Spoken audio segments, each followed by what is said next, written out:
De volta com Bahia no ar, 7 horas em ponto. Agora não perca a hora. Vamos ver como é que está a movimentação na cidade neste momento. Temos imagens ao vivo da torre da Record Bahia que mostra o trânsito. Olha aí, na subida da ladeira do Garcia, trânsito congestionado a essa hora da manhã. É uma área que tem muitas escolas, a gente sabe que essa hora congestiona, está na hora dos meninos entrarem para as escolas. E olha aí, ônibus e carros congestionados numa subida dessa, pista molhada. Aproveita para fazer o alerta, viu? Você, motorista, está saindo de casa, observe, está chovendo em Salvador, pista está molhada, vamos com calma, vamos devagar, mesmo que você encontre o trânsito tranquilo, vá devagar, porque qualquer imprevisto, um animal na pista, uma criança que atravessa, uma pessoa que vai sem olhar, você pode acabar se envolvendo num acidente se não tiver reflexos rápidos e se tiver ainda por cima a pista molhada. Então vá com calma, vá tranquilo, liga os faróis e vá na fé que hoje, olha, ainda tem um carro quebrado ali, ó. Ainda tem um carro quebrado dificultando a subida dos ônibus. Tá aí com o pisca-alerta aceso. 7 horas, 1 minuto. Vamos agora a outro ponto de Salvador. Olha, Dique do Tororó em direção agora à Avenida Mário Leal Ferreira, conhecida como Bonocô. O trânsito está tranquilo nesse momento. Vamos vendo aí o carro da Record Bahia subindo essa ladeirinha que dá acesso à Avenida Bonocô. Vamos ver como é que está a Bonocô nesse momento. Às 7 horas, 2 minutos, não é um momento de engarrafamentos, mas se tiver um acidente, se tiver alguma situação, observe como a pista está molhada, viu? Observe a pista molhada. Então, quando tem uma situação, engarrafa mesmo. Mas essa hora da manhã, olha aí. Então, o trânsito está tranquilo, bem movimentado, muitos carros, tanto no sentido Iguatemi quanto no sentido centro. O trânsito está intenso, mas não há pontos de congestionamento. Agora eu vou contar para você uma notícia impressionante que vem de Eunápolis. Um aposentado de 82 anos foi atropelado por uma carreta de 2 compartimentos. Imagine o estrago. Mas não foi, não. Por muita sorte, ele teve apenas ferimentos leves. Seu Manuel Soares da Silva, olha ele aí, ficou caído perto do acostamento, coitado, com corte no rosto, com algumas escoriações no braço direito, mas perto do que podia acontecer. Ele estava consciente, estava aí esperando a chegada do socorro. Essa aí foi a carreta que atropelou seu Manuel, ó. Ele ficou aí esperando o socorro, os populares, as pessoas que vão aí sendo solidárias, tentando acalmar o idoso. Ele estava em estado de choque, afinal tinha visto a morte de perto. Esse acidente aconteceu ontem na BR-101, na zona urbana de Eunápolis. Seu Manuel tinha acabado de chegar de Porto Seguro, desembarcou de um ônibus na BR-367, tentou atravessar a BR-101 para pegar outra condução, só que não viu a carreta. O motorista do veículo que transporta toras de eucalipto, por sorte, seguia em direção à Itabela vazio. Esse motorista contou que tentou desviar para evitar uma tragédia. Paulo Henrique Silva, de 38 anos, disse que mesmo assim, o último compartimento acabou atingindo o idoso e esse pedestre. A ambulância do SAMU prestou os primeiros atendimentos, encaminhou seu Manuel para exames mais detalhados no hospital regional, mas segundo os médicos, não houve fraturas. Vamos ouvir o que o motorista da carreta, mesmo assustado, contou? Veja só. Eu vinha passando aqui normalmente aqui e quando eu observei pelo retrovisor, esse senhor aqui, ele vinha ultrapassar a lateral do carro sem olhar, só estava olhando somente pro lado contrário. Aí eu peguei e tirei rapidamente o carro para não pegar a gabine nele, pegou somente a segundo compartimento, pegou nele, o paralama do carro e ele acabou rolando no chão. Viu aí? Dá para botar seu Manuel de novo, para a gente ver os instantes depois desse atropelo. Você vê que ele tentou desviar, diz que seu Manuel foi atravessando sem atenção, né? Vai atravessar a pista, o idoso normalmente, né, com uma certa idade a gente já tem dificuldade de se locomover. Vai atravessar uma pista, uma BR, imagina uma rodovia, vai sem atenção. Que sorte que esse motorista sim estava atento e tentou desviar e só o fundo da carreta que pegou no seu Manuel. Cadê as imagens? Olha ele aí, ó. Ferimento só no rosto, no braço, algumas escoriações, mas o trauma, né? Em estado de choque. Agora o seu Manuel é bastante forte, viu? Para 82 anos de idade. Aí a movimentação da polícia que chegou, né, conversou com o motorista. E aí, por sorte, imagine esse caminhão aí carregado de tora de eucalipto. Imagine como não seria um impacto muito maior nesse aposentado, coitado. Mas aí, ó, recebeu o atendimento do SAMU. Depois de ficar sendo acalmado pela população, as pessoas solidárias aí falando, não se acalme, respire fundo, o senhor está vivo, sobreviveu, por sorte. Agora, por favor, seu Manuel, fique mais atento, não vá atravessar uma rodovia dessa sozinho, não, ou se for atravessar, espere não vir nenhum carro. Mas né, as pessoas às vezes saem na correria de uma condução, a outra já vai pegar do outro lado, então acaba aí acontecendo um acidente como esse. Mas que bom, viu, que não houve uma tragédia maior. 7h05. Tragédia assim aconteceu em um canteiro de obras ontem, viu? Um operário foi assassinado pelo mestre de obras de uma construção no bairro da Pituba. A gente tem as imagens do helicóptero da Record Bahia, olha aí, mostrando do alto esse empreendimento onde o operário Genivaldo dos Santos Cruz, de 29 anos, foi morto.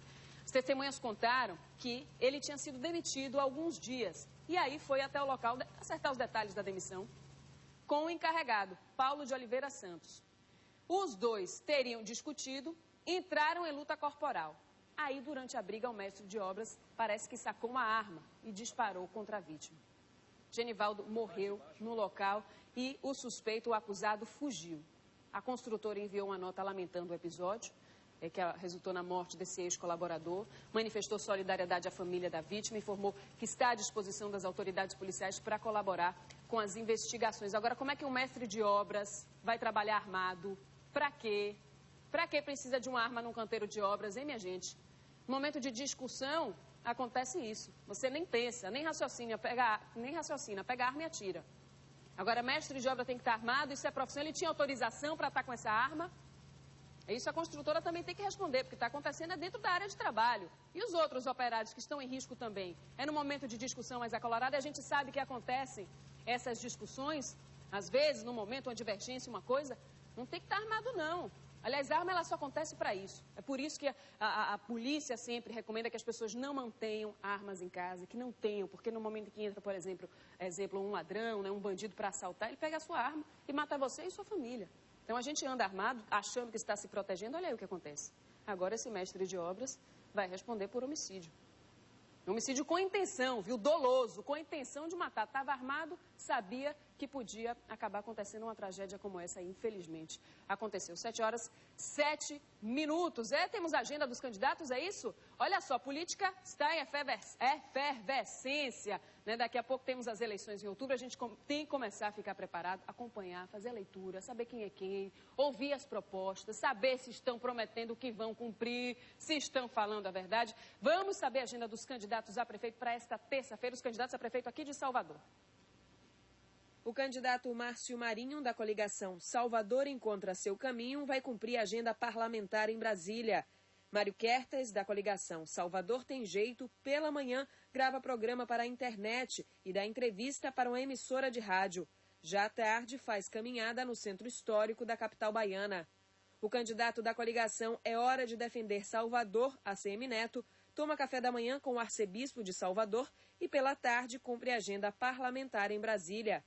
Hamilton Assis, da coligação Frente Capital da Resistência, participa de reuniões de campanha durante todo o dia.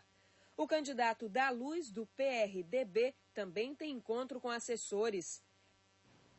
Olha, o candidato Nelson Pellegrino, da coligação Todos Juntos por Salvador, não enviou a agenda para hoje, viu? A gente fica no aguardo e vai noticiando para você que quer acompanhar, você que é cidadão, quer ir lá aproveitar. Quando tem essas caminhadas, né, pelos bairros, você pode ir lá conversar com o seu candidato, fazer uma pergunta, fazer uma reivindicação para o seu bairro, por exemplo. Então fica aí a dica para você. 7h09.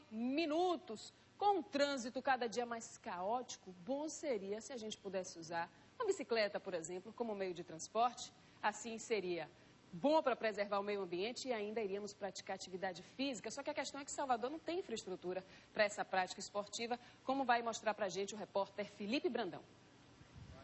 Salvador é uma das mais belas capitais de todo o país, indiscutivelmente. Mas quem pratica o esporte, o ciclismo, por exemplo, enfrenta muitas dificuldades na hora do lazer. E o Henrique Marinho, que é vice-presidente da Federação Baiana de Ciclismo e também professor, atleta, pode contar isso pra gente. Hoje, para você andar de bicicleta aqui em Salvador, é complicado, né, Henrique, para quem pratica o esporte? É realmente complicado porque não existe sinalização, as vias, elas têm muitos buracos, é muito complicado realmente, é de péssima qualidade. E a ciclofaixa que a gente tem, infelizmente, é muito curta. Nos últimos anos, houve um crescimento no número de bicicletas circulando pela cidade. E os acidentes envolvendo ciclistas também aumentaram. Em 2010, foram registrados em Salvador 230 acidentes, com 219 feridos e 6 mortos. Já no ano passado, o número de casos passou para 5.640, com 3.000 feridos e 64 mortos. A capital baiana não oferece estrutura para os ciclistas, mas nem isso tira a motivação de Cristiane. A empresária, que virou atleta, chegou a pesar 86 quilos. Perdeu 25 desde que começou a praticar o ciclismo há apenas 2 anos, mudando completamente o estilo de vida. No início era só assim, aquela aluna de academia, depois passei para a corrida. Hoje eu me considero já uma atleta. Este ano, no mês de março, em Aracaju, ela estreou em uma competição de ranking brasileiro e foi a grande campeã da categoria elite feminina, sendo a primeira baiana a ganhar uma prova desse tipo. Junto com o meu técnico, me orientando da melhor forma, e conseguimos resultados cada vez melhores. Acho que ela está bem preparada mesmo. Está bem preparada, principalmente a parte do ciclismo e a corrida, que é a vocação dela. E são pessoas como a atleta Cristiane que, mesmo fazendo bonito, precisam correr risco para treinar nas ruas de Salvador. As autoridades deveriam levar mais a sério e tomar providências para que o ciclismo de fato ficasse mais seguro. Mas é seguro nos dois sentidos, tanto na questão do trânsito quanto na questão da segurança mesmo, né, de assaltos. Eu tenho 3 amigos que foram andar de bicicleta e tiveram as bicicletas roubadas. Aí fica difícil, não é não, minha gente? 7h11, 3 cães foram abandonados em uma casa de um condomínio de classe média alta no bairro de Piatã. Essa triste situação dos animais levou uma das moradoras a fazer uma denúncia. Bastante debilitados, os cães foram retirados do imóvel na noite desta segunda-feira por integrantes de uma ONG protetora dos animais. Eles estão felizes de estar saindo dessa situação. Eles estavam passando muita fome, muita sede, mas felizmente a gente conseguiu resgatar a tempo. A iniciativa foi motivada após a denúncia de uma moradora deste condomínio no bairro de Piatã, que divulgou na internet fotos dos animais abandonados no terreno vizinho. Famintos, eles chegaram a comer o cadáver de um terceiro cão que também vivia no local e havia morrido de fome. Eles estavam desesperados por comida, por atenção, pela liberdade. Tanto que quando eu entrei não teve sinal nenhum de agressão. Eles vieram, lamberam e estavam pedindo comida. Nós entramos com refeição, colocamos para eles. Quase que brigaram por causa da fome dos dois. E assim, extremamente dóceis, não se justifica, nem que não fosse dóceis, não se justifica uma crueldade dessa. Por causa da magreza dos animais, não foi possível identificar a raça. Daqui, eles seguem para uma clínica veterinária, onde vão passar por avaliação e reabilitação. Lá, eles vão estar sob a proteção da Justiça. Advogado da Associação Protetora dos Animais, Carlos Ritt, disse ainda não ter informações sobre o dono dos cães, mas que ele será processado por maus tratos. Vamos processar os proprietários dos animais pela condição que esses animais estavam vivendo ali, inclusive em estado de canibalismo. Minha gente, que notícia horrorosa é essa? Que tristeza. Imagine comer o cadáver do semelhante, do outro cãozinho que morreu. Gente, num condomínio de classe média alta, viu? Mas para dizer, não, é povo sem educação, não tem instrução. Não, tem educação, tem instrução. E deixaram os cãezinhos assim nessa situação. Pelo amor de Deus, você viu as costelas todas aparecendo, magros, até já a qualquer momento para morrer. A gente tem informação aí direto do Hospital Geral do Estado. Não temos um helicóptero já sobrevoando as ruas da capital baiana. Temos imagens aí ao vivo do Águia Dourada. 7h14, rapidinho para me despedir. Olha só esse panorama lindo para você que está acordando agora, que está saindo de casa agora. Embora o tempo esteja bastante fechado, a previsão para hoje em Salvador é de chuva e a gente já vê alguns pinguinhos aí na câmera, né?